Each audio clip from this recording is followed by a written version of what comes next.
The morning sun rose over the human colony on planet Kepler like any other day, but Director Kim Tae-ho felt something wrong in the air.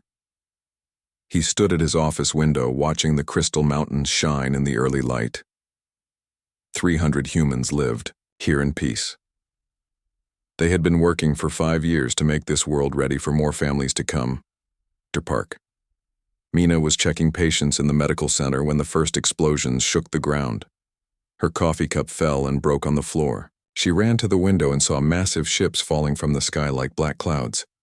The ships were huge and made of strange blue metal that seemed to glow with evil light.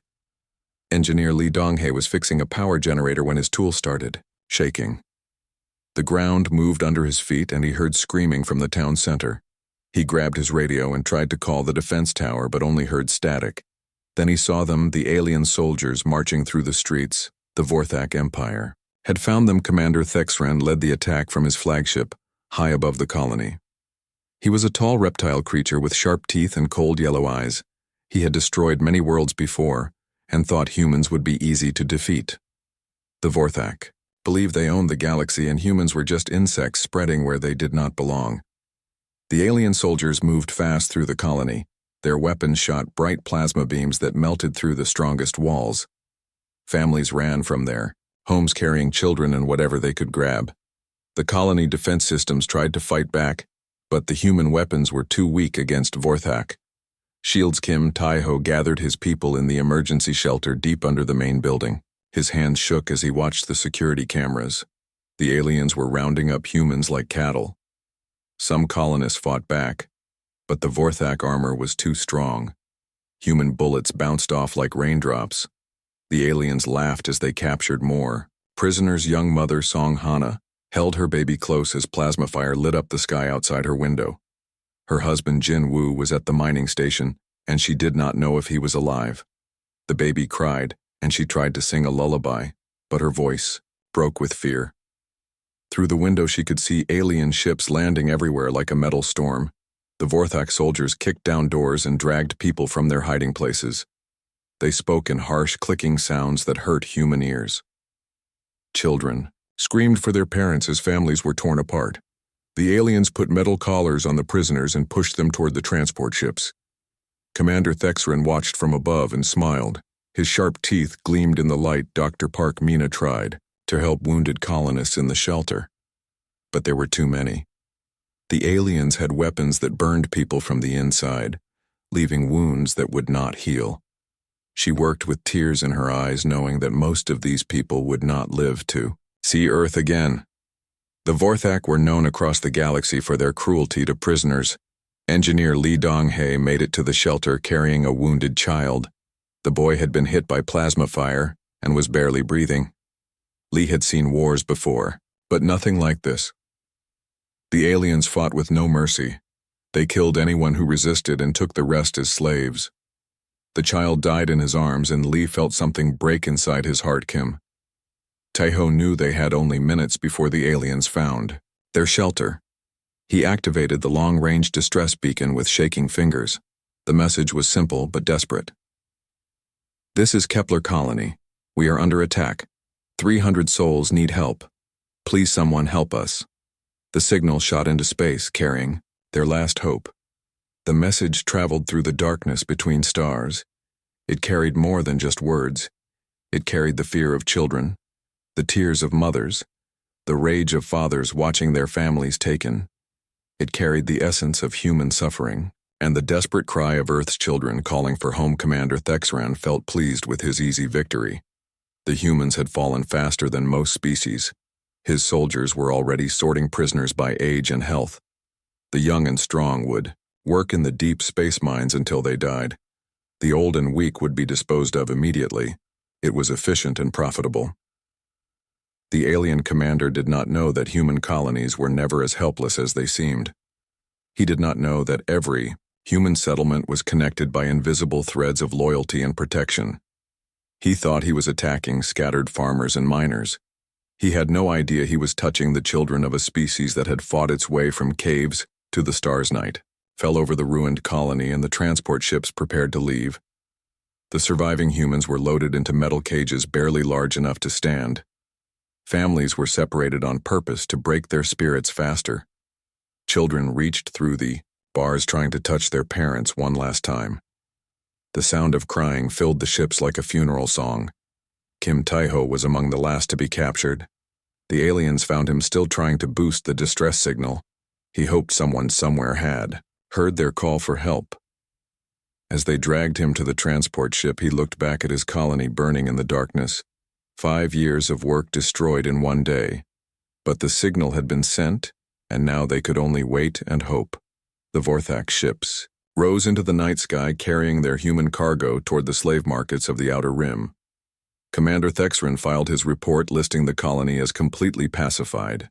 He recommended that more human settlements be targeted while they remained weak and divided. It seemed like such an easy species to conquer, but in the deep space between worlds something was already stirring. The distress signal had reached ancient networks that had waited decades for activation. Emergency protocols designed by paranoid military planners were coming online. And somewhere in the darkness, massive shapes were beginning to move with deadly purpose. The Vorthak celebrated their victory, not knowing they had just made the worst mistake in their empire's long history. They thought they had captured a few hundred helpless farmers. They had no idea they had just declared war on a species that would burn the galaxy to ash before abandoning their own. And that war was already beginning. The distress signal from Kepler Colony traveled for 18 hours through the cold emptiness of space. Before reaching, Proxima Station Communications Officer Choi Min-soo was drinking coffee and reading reports when every alarm in the station started, screaming at once. The automated systems had detected something that made his blood turn cold.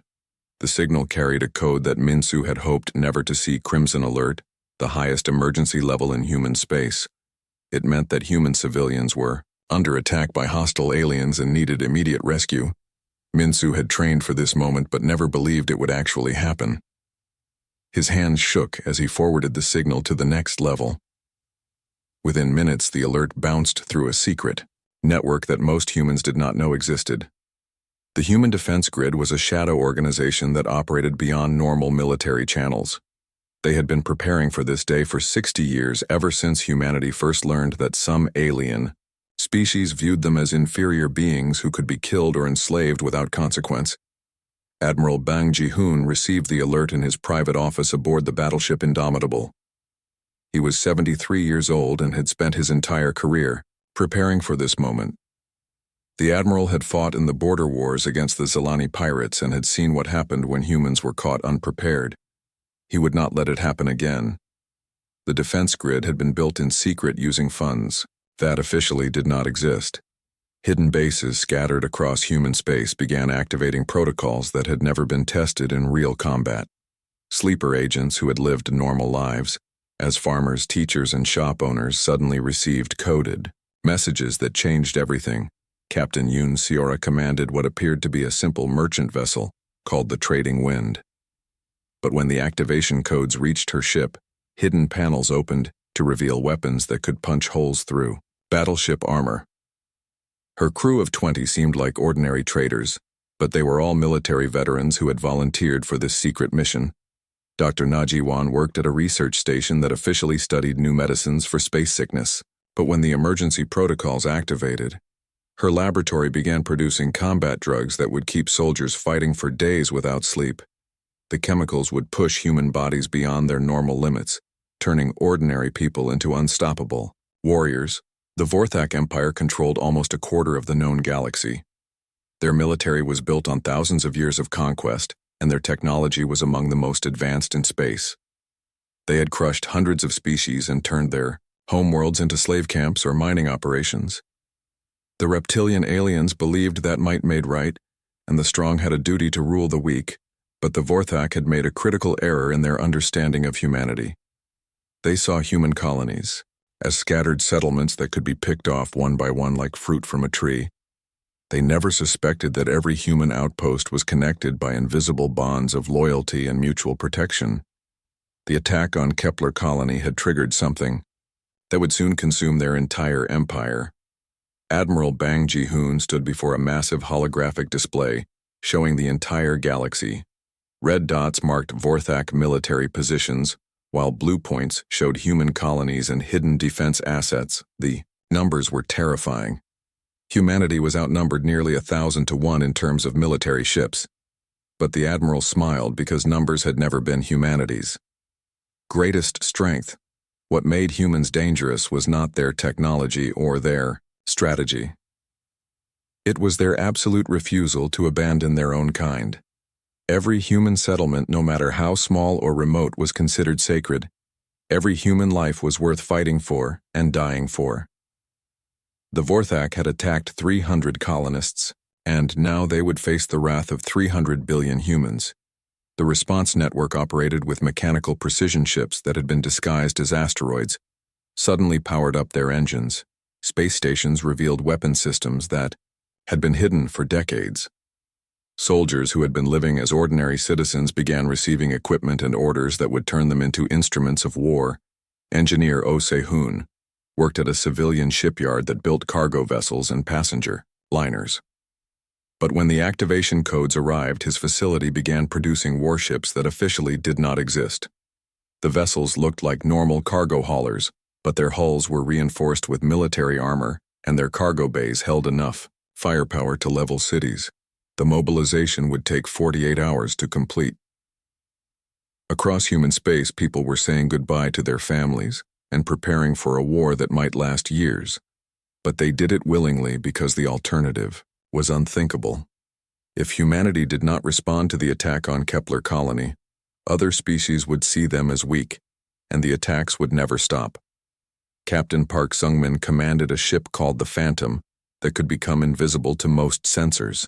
He had been waiting at the edge of Vorthak space for 3 years pretending to be a deep space explorer. Now his patience would be rewarded. His ship and others like it would be the first to strike back at the aliens who had dared to harm human children. Commander Thexran was celebrating his victory over the human colony when the first reports reached him. Several monitoring posts at the edge of Vorthak space had gone silent without explanation. His communications officer suggested equipment failures, but something in the back of the commander's mind whispered that this was something else. The Vorthak commander dismissed his worries as paranoia. After all, what could the scattered human colonies do against the might of an empire that ruled 1,000 worlds? He had no idea that his easy victory had awakened something that had been sleeping in the darkness between stars, waiting for someone to make the mistake of threatening humanity's children. Deep in space, Admiral Bang Ji-hoon watched. Status reports flow across his screens. The first wave of ships was already moving toward Vorthak territory. Their mission was not to win battles, but to send a message. The aliens wanted to know what humanity was capable of when pushed to the edge. They were about to find out. Commander Thexran stood on the bridge of his flagship Deathclaw, watching the last transport ships leave Kepler colony. The human prisoners had been sorted and loaded for delivery to slave markets across the Vorthak Empire. The commander felt satisfied. With his quick victory, the colony had been stripped of anything valuable, and the humans had put up almost no real resistance. The Vorthak fleet prepared to depart for their next target, a farming world called New Eden, that intelligence reports said was even more lightly defended than Kepler colony. Thexran planned to capture several thousand more humans before returning to the core worlds, where he would be rewarded for expanding the Empire's slave trade. But humanity was already moving faster than the aliens could imagine. Admiral Bang Ji-hoon had divided his response into 3 waves, each designed to exploit different weaknesses in Vorthak military doctrine. The first wave consisted of fast ships designed for stealth attacks and intelligence gathering. They would strike without warning and disappear before the enemy could react. Captain Park Sung-min led this first wave from his stealth destroyer Phantom. The ship was coated with materials that made it invisible to most scanning technology. His crew of 40 were volunteers from across human space, men and women who had grown up hearing stories about alien invasions and the need to stay ready for war. The second wave represented humanity's technological advantage. Dr. Kang Yuna had spent 15 years developing weapons that could penetrate Vorthak shields using frequencies that the aliens had never encountered before. Engineer Oh Se-hoon had created ships that could outrun and outmaneuver anything in the alien fleet. These were not exploration vessels, but pure instruments of war. The third wave was something different entirely. General Li Changho commanded assets that were only to be used if humanity's survival was at stake. The rescue of 300 colonists might not seem important enough for such extreme measures, but human leadership understood something their enemies did not. Every human life was sacred, and any attack on one was an attack on all. The first hint of trouble came when Vorthak monitoring posts at the edge of their territory began going silent. Communications Officer Vextal reported the disappearances to Commander Thexran, but the commander dismissed them as equipment failures or accidents. The Vorthak could not imagine that humans were capable of coordinated military action. Captain Park Sung-min struck at 0347 hours ship time. His stealth fleet materialized from nowhere, already firing their weapons. 3 Vorthak cruisers exploded before they could raise their shields. The attack lasted exactly 90 seconds before the human ships vanished again, leaving only wreckage and confusion in their wake. The message was clear and terrifying. Humanity was not running away. They were hunting. The Vorthak had expected broken refugees, fleeing their destroyed colony. Instead, they faced an enemy that struck from the shadows with precision and overwhelming force. The psychological impact was immediate and devastating. Thexran ordered his fleet to pursue, but his ships found only empty space. The human vessels had scattered in 6 different directions, leaving false sensor trails that led nowhere. Every few hours, another Vorthak ship would simply disappear, destroyed by enemies that appeared from nowhere and faded back into the darkness. Dr. Kang Yuna monitored the battle from her position aboard the research vessel Prometheus. Her weapons were performing beyond every expectation, cutting through Vorthak armor like it was made of paper. But she took no joy in the destruction. Every dead alien represented a failure of peaceful coexistence that humanity had always preferred. The real terror began when human forces located the transport ships carrying captured colonists. The rescue operation required split-second timing and absolute precision. Human boarding parties teleported directly inside the Vorthak vessels, their powered armor making them look like metal demons in the alien corridors. The fighting was brief, but brutal. Vorthak warriors who had terrorized hundreds of worlds suddenly found themselves facing humans who fought with desperate fury. Engineer Lee Donghae was among the rescued colonists, barely conscious after days of alien torture. As human medics carried him to safety, he whispered words that would spread across human space like wildfire. "Our people are coming." The rescued colonists brought intelligence that changed everything. The Vorthak Empire was larger than humans had realized, controlling over 2,000 star systems and commanding fleets that numbered in the tens of thousands. But they also revealed a critical weakness. The aliens were overconfident and had never faced an enemy that could match their technology. Director Kim Tae-ho was reunited with his daughter who had been separated from him during the initial attack. The little girl had been scheduled for sale to alien collectors who paid premium prices for human children. Tae-ho held her close and wept, knowing that without the rescue she would have disappeared forever into the Empire's slave networks. The Vorthak High Command received reports of the human attacks with growing alarm. Their local commanders were being systematically hunted and destroyed by an enemy that seemed to know their every move. Worse, the humans were not simply attacking military targets. They were specifically targeting slave transports and processing facilities. New orders came down from the highest levels of the Vorthak government. Massive battle fleets were to be assembled from defensive positions across the Empire. The humans had proven more dangerous than expected, but the Empire would not be intimidated by what they still considered an inferior species.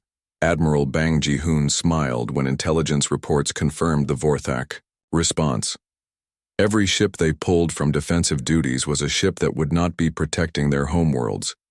The aliens were doing exactly what human strategists had hoped they would do, concentrating their forces for a battle that would determine the fate of both species. But the real surprise was still to come. General Lee Changho was making final preparations for Operation Damocles, an asset so devastating that it had taken 10 years and the resources of a dozen worlds to create. The Vorthak wanted to see what humanity was capable of when pushed to the breaking point. They were about to get their answer. Captain Yoon Seora received new orders as her disguised warship approached Vorthak territory. Her crew of traitor volunteers transformed into a military unit that would have impressed the Marines of old Earth. Their mission was not just to fight, but to send a message that would echo across the galaxy for generations to come.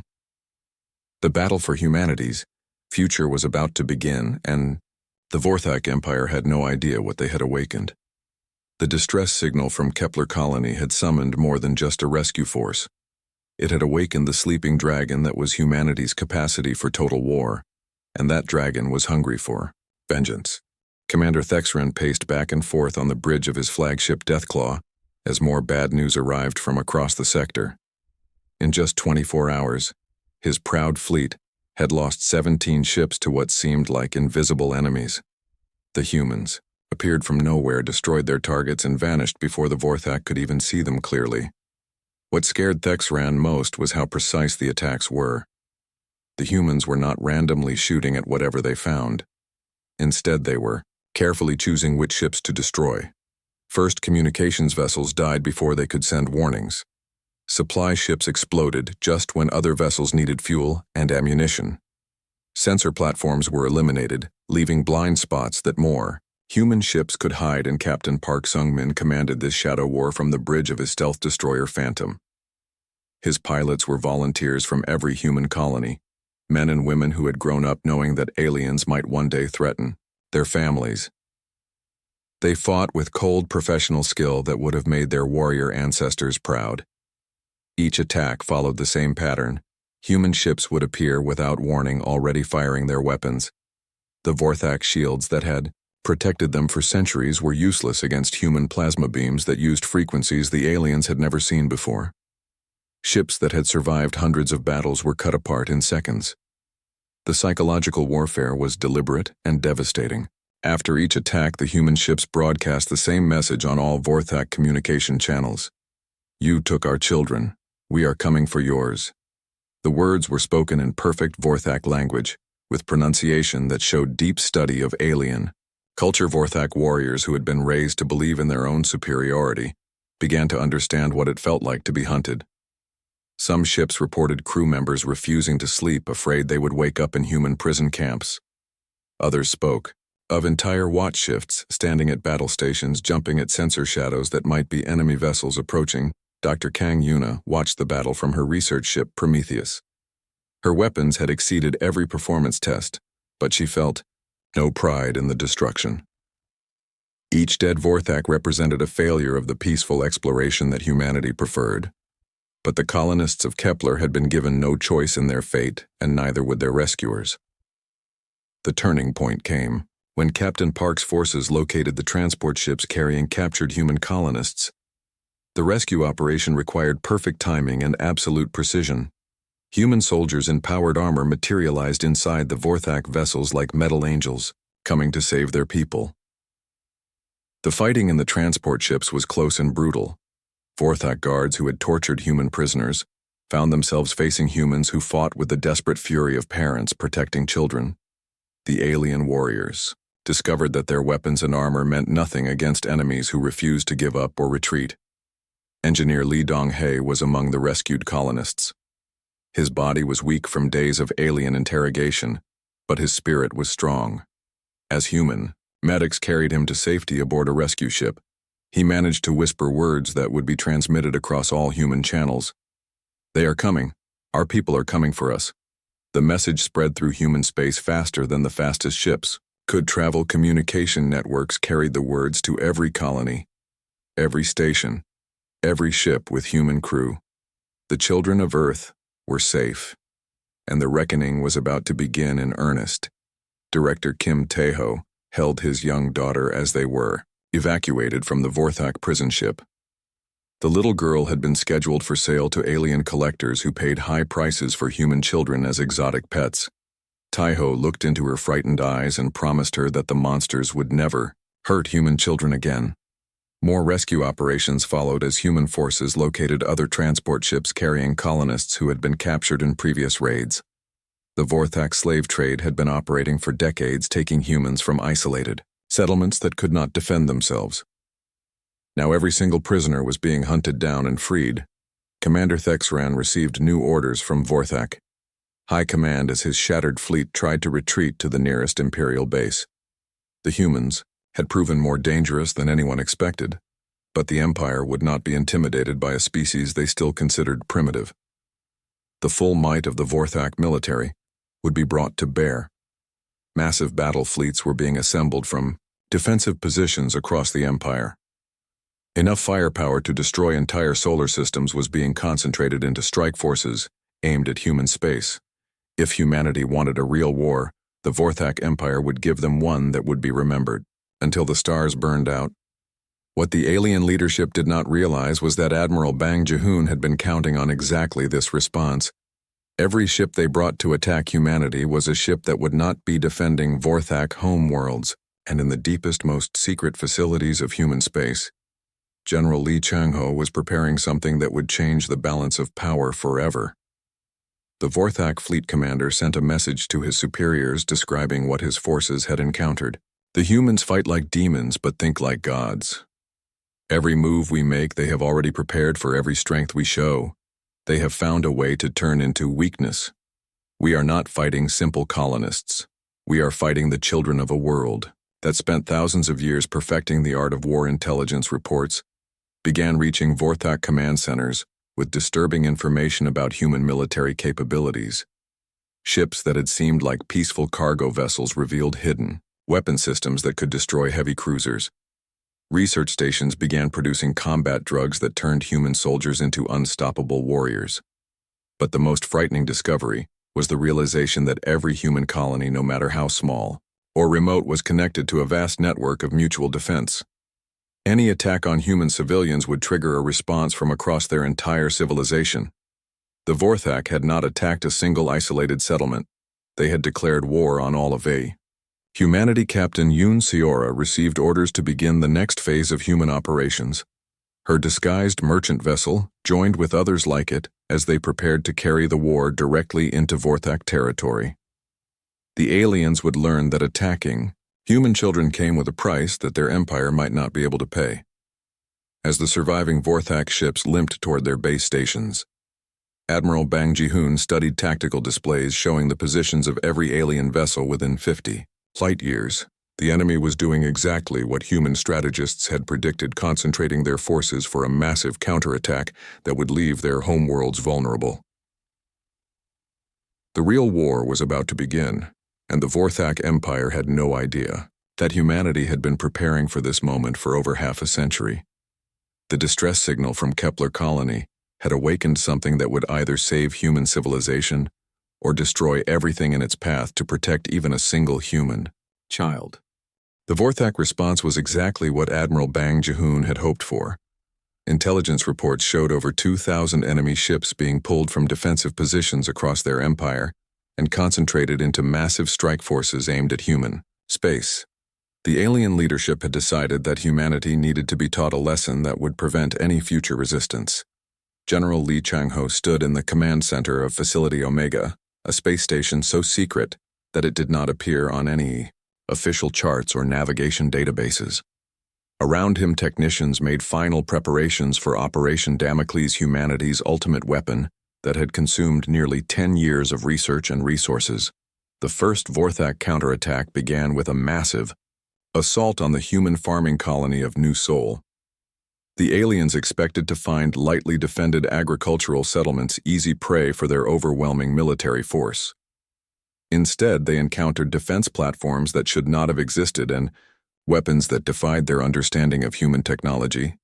Captain Yoon Seora commanded the defense of New Seoul from her converted merchant vessel, now revealed as one of humanity's most advanced battleships. Her crew fought with machine precision, their movements coordinated by artificial intelligence systems that could predict Vorthak battle tactics before the aliens knew what they were planning. The real surprise came from the colonists themselves. Farmers and shopkeepers revealed hidden military training as they manned weapon systems that had been disguised as agricultural equipment. Children who had been playing in the fields an hour before were now operating missile launchers with deadly accuracy. The battle lasted 3 days and ended with the complete destruction of the Vorthak task force. Not a single enemy ship escaped to report what they had encountered. The aliens who had expected easy victory found themselves facing an entire civilization that had been preparing for war while pretending to be peaceful farmers and explorers. The pattern repeated across 12 different star systems. Every human world the Vorthak attacked turned out to be a fortress in disguise defended by civilians who were anything but helpless. The aliens began to understand that they were not fighting scattered colonies. They were battling an entire species that had hidden its true military capabilities. Dr. Najiwan watched tactical displays from her laboratory deep in the asteroid. Felt her combat stimulants were performing beyond expectations, allowing human defenders to fight for days without rest, while maintaining perfect coordination. But she also saw the cost in the faces of soldiers who used her drugs. Each victory was bought with suffering. The Vorthak High Command faced a crisis unlike anything in their empire's long history. Their most experienced battle fleets were being systematically destroyed by an enemy they had dismissed as weak and primitive. Worse intelligence. Reports suggested that the humans were still holding back their most powerful weapons. Every Vorthak attack followed the same pattern.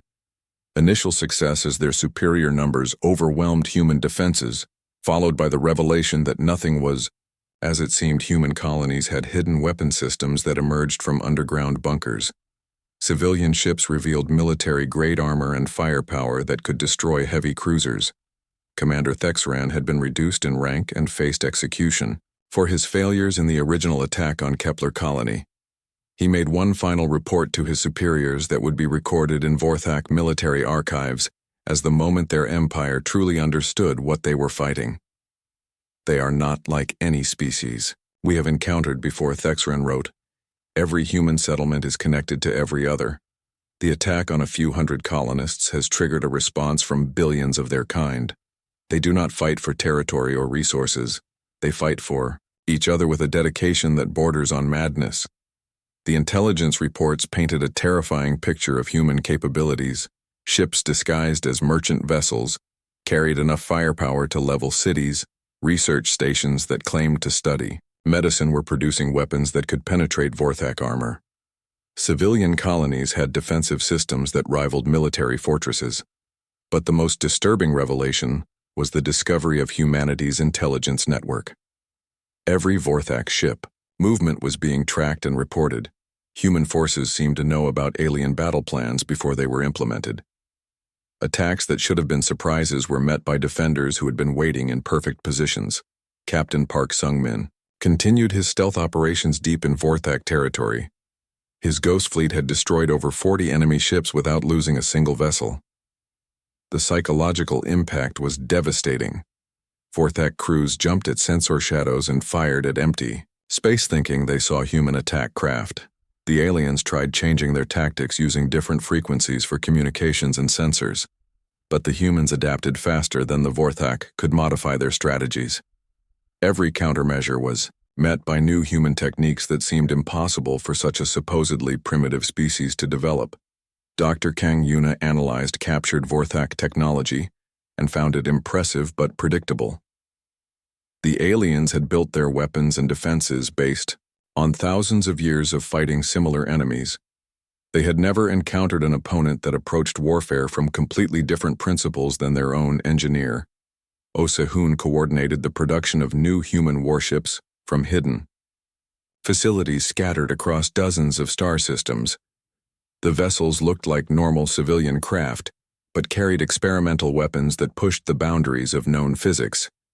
Each ship was a technological masterpiece designed for a single purpose, destroying Vorthak forces, as surviving Vorthak fleets retreated deeper into their own territory. They carried reports that shocked the highest levels of Imperial command.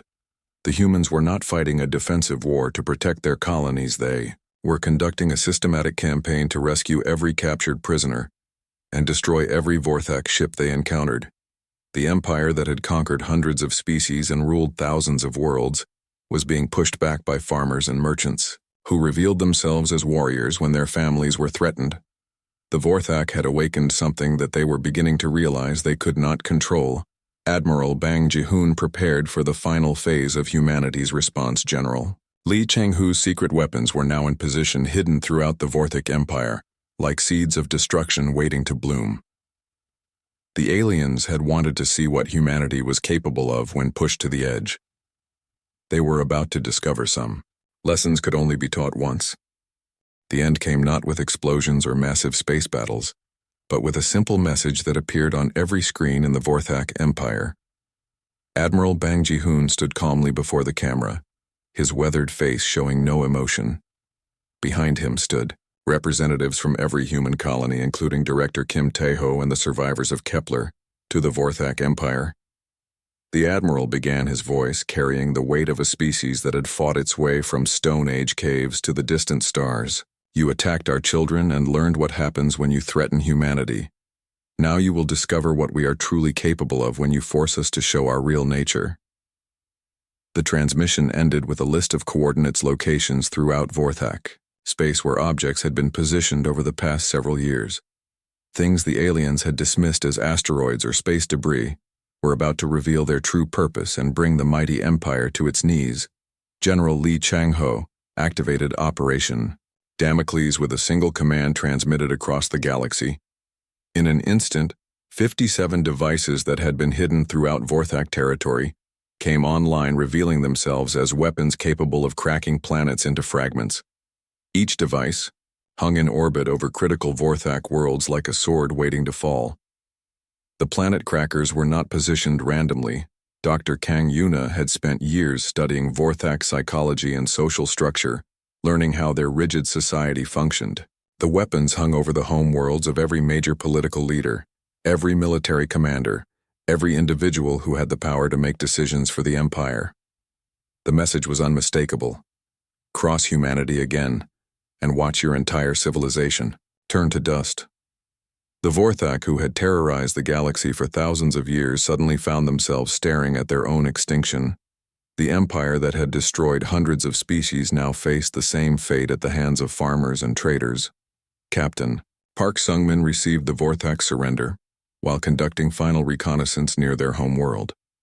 The once proud alien fleet that had conquered 1,000 worlds now drifted powerless in space, their weapons offline, and their crews waiting to learn if they would live to see another day.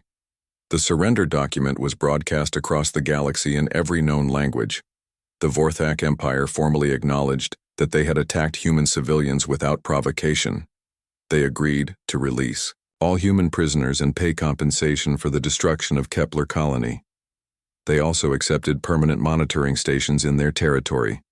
But the most important part of the agreement was the promise that no Vorthak ship would ever again attack human civilians. The penalty for breaking this promise was clearly stated: the complete annihilation of their species and the reduction of their worlds to cosmic dust scattered across the void. Other alien civilizations watched these events. With growing alarm, species that had considered humanity weak and divided suddenly found themselves reassessing every trade agreement and territorial dispute. The casual disregard many aliens had shown toward human colonies transformed overnight into cautious respect. The Zalani pirates, who had been raiding human shipping lanes for decades, suddenly found their bases under attack by ships that seemed to appear from nowhere. The Makari Consortium canceled plans to seize human mining rights. In the outer systems, the Thek Federation offered favorable trade agreements they had previously refused. Captain Yoon Seora returned to New Seoul to find the colony rebuilt and better defended than ever. The farmers who had fought off the Vorthak attack were back to tending their crops. But now everyone knew that beneath the peaceful surface lay warriors who would fight to the death to protect their families. Dr. Najiwan closed down her combat drug production and returned to medical research, but she kept the formulas locked in secure storage. Every human colony now had hidden stockpiles of weapons and supplies that could turn peaceful civilians into soldiers within hours if the need arose. Director Kim Tae-ho brought his daughter back to the rebuilt Kepler colony. The little girl played in the same gardens where Vorthak soldiers had marched just months before. But now she and every human child across the galaxy knew they were protected by a civilization that would cross space itself to keep them safe. The planet crackers remained in position around Vorthak worlds not as weapons of destruction, but as monuments to human determination. Alien historians who studied these events would focus on the technology and tactics, but they missed the real lesson entirely. Humanity's greatest strength had never been their weapons or their ships. It was their absolute, unbreakable conviction that no human being would ever be abandoned, no matter how few, no matter how distant, no matter how dangerous the rescue. Every person who called themselves human was part of a family that stretched across the stars. Years later, when new species made first contact with humanity, they were always told the same story about the distress signal from Kepler colony and what happened when someone threatened Earth's children. The message was simple and clear. Humans might seem scattered and peaceful, but they were never truly alone. The galaxy had learned a truth that would echo through history.